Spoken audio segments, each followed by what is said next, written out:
The first thing to do to make homemade yogurt is gather your supplies. You'll need a large pot, a gallon of milk, a cup of plain yogurt, a candy thermometer, a spatula, a flour sack cloth or doubled up cheesecloth for straining, and a strainer.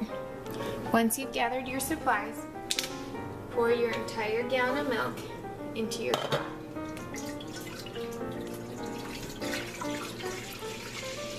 Turn your stove to medium heat,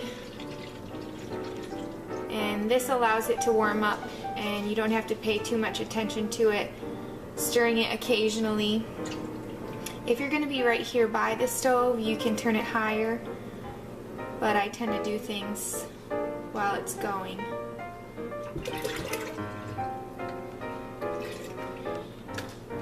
And then you're going to add your thermometer to the side of the pot, and you want to bring your milk up to 180 degrees. So just let that set until it gets to that temperature. Once the milk has reached 180, go ahead and shut the stove off. Remove it from the heat and let cool until it reaches a temperature of 115 to 120. Once your milk has reached 115 degrees or so, then put in 1 cup of yogurt. Mix gently. You can then remove your thermometer and cover and leave for about 3 to 8 hours. I know that's a long span, but sometimes it cultures quickly, like when it's warmer, or other times it takes overnight to develop into yogurt. Once your yogurt has cultured, put your strainer in the sink. Line it with your flour sack cloth and pour the chunked yogurt in.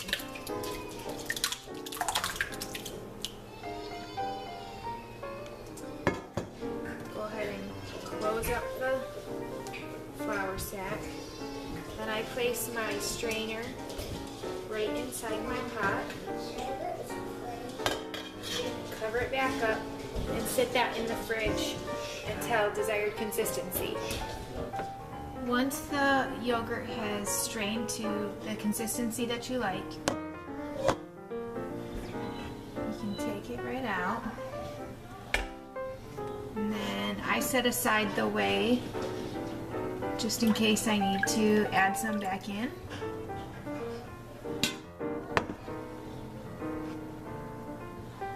And then I go ahead and take the yogurt and drop it right back in the pan. This part can get a little bit messy.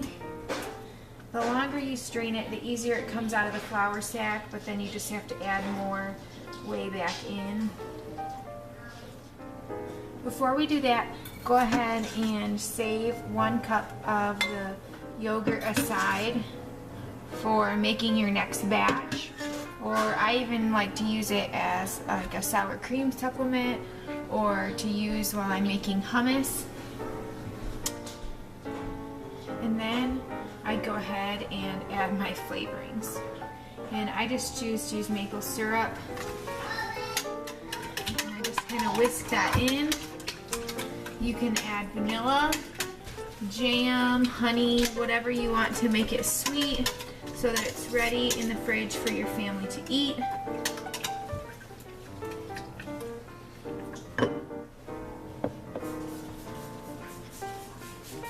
And this is what it looks like.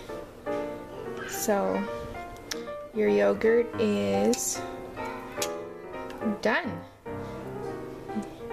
And I have my whey set aside here, which I usually just end up dumping down the drain, but if you have a use for it, that would be great. And then my cup set aside for my next batch.